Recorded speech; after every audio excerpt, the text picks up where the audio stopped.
Booktube, c'est Jess et bienvenue aujourd'hui sur ma chaîne pour une nouvelle vidéo. Aujourd'hui, on va attaquer une nouvelle série de vidéos, même si j'en avais déjà fait quelques-unes avant où je vous avais parlé de films, mais je ne pense pas en avoir fait pour vous parler de séries. Et aujourd'hui, je vais vous parler de la saison 1 de Scandale. Alors oui, tu vas sûrement te dire, mais Jess, on est à la saison 7 ou 8 là, je ne sais plus très bien combien de saisons il y a dans la série, je pense que c'est 7. T'aurais pas un peu de retard? Clairement oui, j'ai du retard parce que c'est vrai que ces dernières années, j'ai mis beaucoup les séries entre parenthèses parce qu'entre lire et regarder des séries, il fallait choisir. Et c'est vrai que j'ai regardé très peu de séries ces derniers temps, mais là, voilà, je m'y suis un petit peu remise. Je regarde quelques épisodes le soir, 1 ou 2 maximum pour ne pas que ça me prenne toute ma soirée. Et je dois dire que j'aime ça et j'ai vraiment kiffé cette première saison de Scandale et j'ai hâte de pouvoir te dire ce que j'en ai pensé. Alors dans Scandale, on va suivre Olivia Pope qui est à la tête d'une sorte de cabinet d'avocats, mais pas vraiment comme les autres, c'est-à-dire que leur but c'est justement d'éviter d'aller au tribunal et d'éviter à leurs clients d'avoir des problèmes avant que le scandale se déclenche. Olivia Pope à la base a œuvré pour la Maison Blanche, elle était dans l'équipe qui s'occupait de la campagne du président Fitzgerald Grant. Elle a donc décidé de quitter sa position à la Maison Blanche pour créer son cabinet avec ses amis. Donc il y a Abby, il y a Steven, il y a Huck, il y a Harrison et la toute dernière arrivée s'appelle Queen. Cette première saison, on va suivre un petit peu un fil conducteur qui va être celui d'Amanda Tanner, qui est une jeune femme qui a travaillé à la Maison Blanche et qui accuse le président d'avoir eu une relation avec elle. Chaque épisode est également constitué d'une petite histoire séparée, mais en gardant évidemment ce fil rouge jusqu'à l'épisode 7, puisque cette première saison ne comporte que 7 épisodes, ce qui est à mon avis bien trop peu à mon goût. J'ai vraiment adoré cette série, vraiment on est dans un univers que j'aime. J'aime beaucoup les histoires où il est question du système judiciaire, où il y a également des rebondissements qui interviennent, des choses que je n'ai pas vu venir.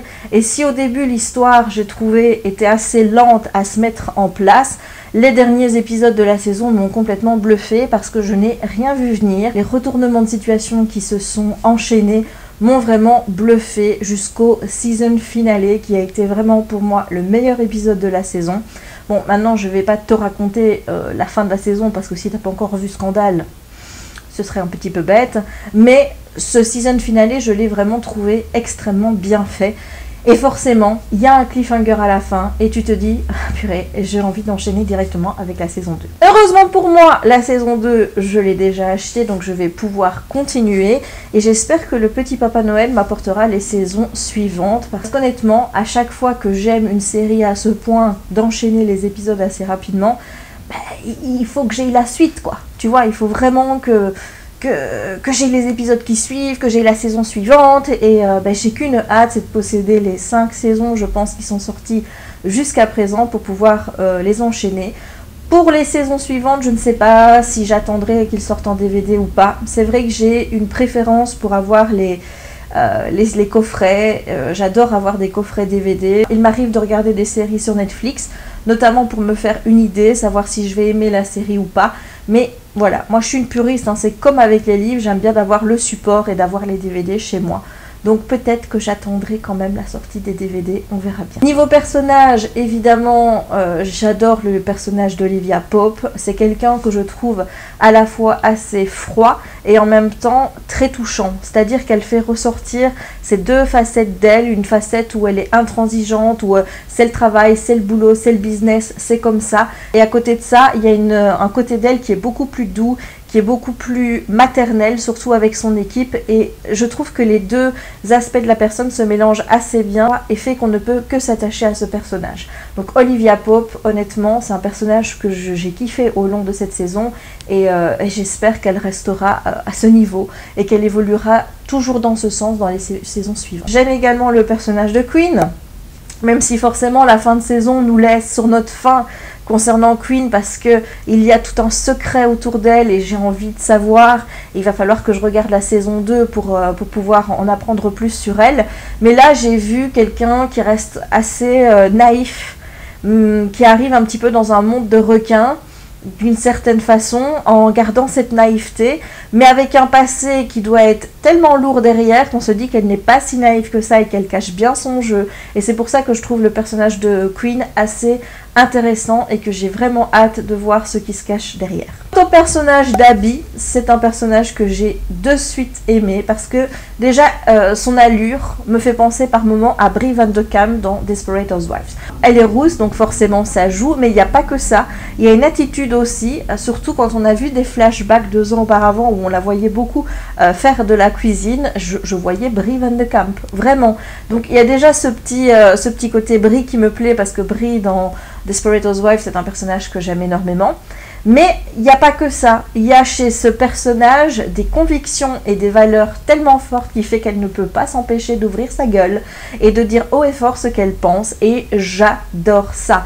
Par exemple, lorsqu'un dictateur d'Amérique latine vient voir Olivia pour lui demander de l'aider à retrouver sa femme et ses enfants, eh bien elle ne veut pas aider ce client, elle refuse parce qu'il s'agit d'un dictateur et que rien que pour ça, eh bien voilà, il y a...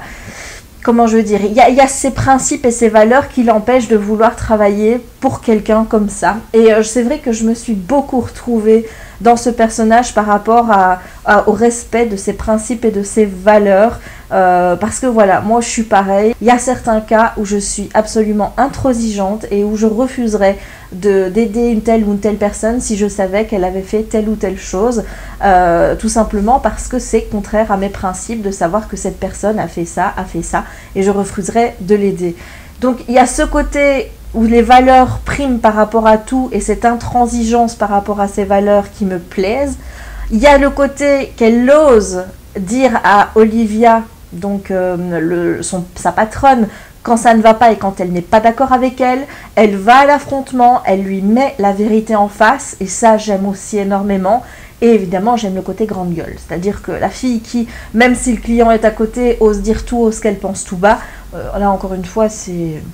Voilà, c'est Bibi. Voilà, parce que moi je fais ça tout le temps.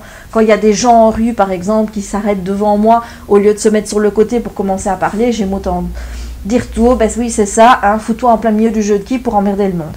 Ça c'est le genre de truc que je fais tout le temps, qui a le don d'énerver mon chéri, mais je ne peux pas m'en empêcher, et donc forcément de voir un personnage qui ne peut pas s'empêcher d'ouvrir sa gueule, j'ai envie de dire, pour dire ce qu'elle pense, même si la personne est à 2 mètres d'elle, même pas, je ne peux qu'apprécier.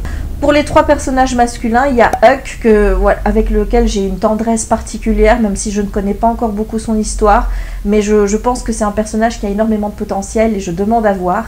Les 2 autres, Steven et Harrison, même si le personnage de Steven, je lui trouve un côté léger, un petit peu le comique de service, il me fait penser un peu à Chandler d'une certaine façon, mais vraiment de loin. Hein. Ben, comme Harrison, je trouve que on n'en sait pas encore beaucoup sur eux. C'est les 2 personnages qui pour le moment m'ont le moins plu dans la petite bande d'Olivia.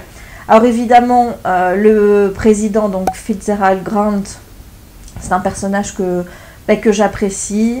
Il y a aussi une tendresse chez lui qui me plaît énormément. Je suis pas fan de sa femme, que je trouve absolument fausse. Tu as vu la série, tu comprends pourquoi. Je n'aime pas non plus le personnage de Cyrus, qui cache très bien son jeu et qui pour moi n'est pas quelqu'un de bien. Je l'ai vu dans le dernier épisode et ça n'a fait que mettre en avant en fait les soupçons que j'avais déjà par rapport à lui. Donc on a un panel de personnages qui est assez intéressant.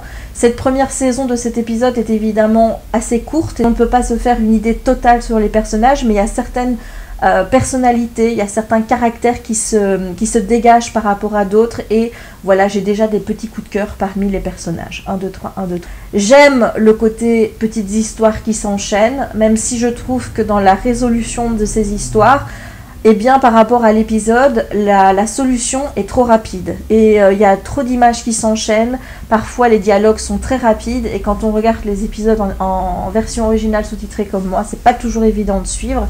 Donc, je trouve que parfois, les enchaînements sont assez mal faits et sont trop rapides.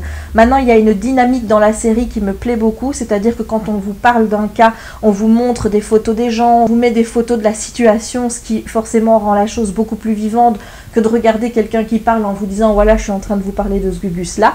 Donc j'aime la mise en scène de la série, mais je trouve que parfois les enchaînements se font trop rapidement, surtout à la fin, et ce qui fait que parfois Voilà, je trouve que c'est un petit peu bâclé sur certains épisodes, pas sur tous, mais sur certains, et je l'ai constaté surtout au tout début. Enfin, la dernière chose que je voulais aborder dans cette première vidéo sur Scandale, vu que j'en ferai une par saison, c'est que je suis toujours un petit peu choquée, on va dire,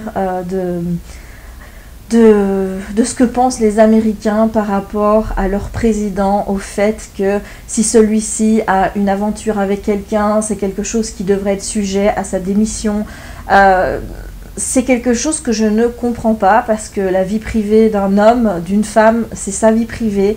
Si un couple ne s'aime plus, si le président des États-Unis a envie de divorcer de son épouse, je ne vois pas pourquoi ça devrait être un scandale, je ne vois pas pourquoi ça devrait nuire à la réputation du président, et je ne vois pas en quoi ça fait de lui quelqu'un qui n'est plus apte à gérer un pays. Enfin, je veux dire, c'est pas parce que tu n'es plus amoureux de ta femme que tu n'es pas capable de régler les problèmes d'économie de ton pays, etc., etc.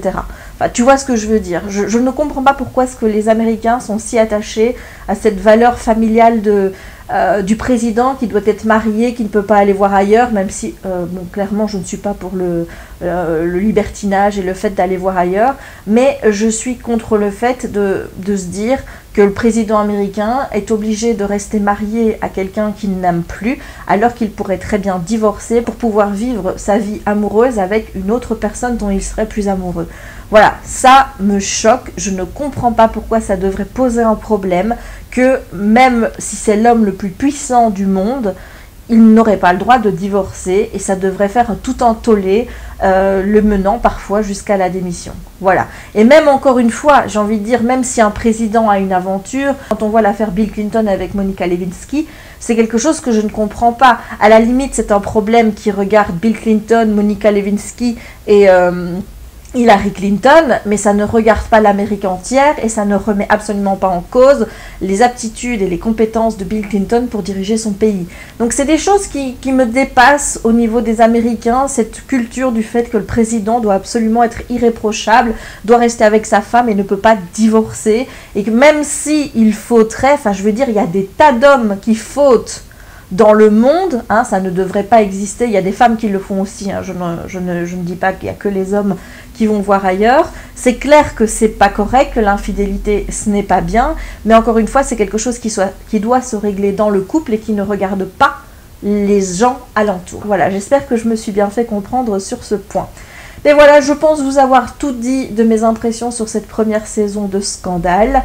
J'espère que ce premier épisode de la série J'ai vu, donc avec le nom d'une série ou d'un film, te plaît. Si c'est le cas, n'hésite pas à me laisser un petit pouce en l'air pour m'encourager à continuer dans cette voie, ou à me donner tes impressions en commentaire en me disant si toi aussi tu regardes Scandale, si tu as aimé, si tu n'as pas aimé. N'hésite pas, j'ai envie de connaître aussi ton avis sur non seulement ce petit rendez-vous que je te propose, mais aussi sur la série. Il ne me reste donc plus qu'à terminer cette vidéo et à te dire à très bientôt pour de nouvelles aventures livresques ou pas. Ciao!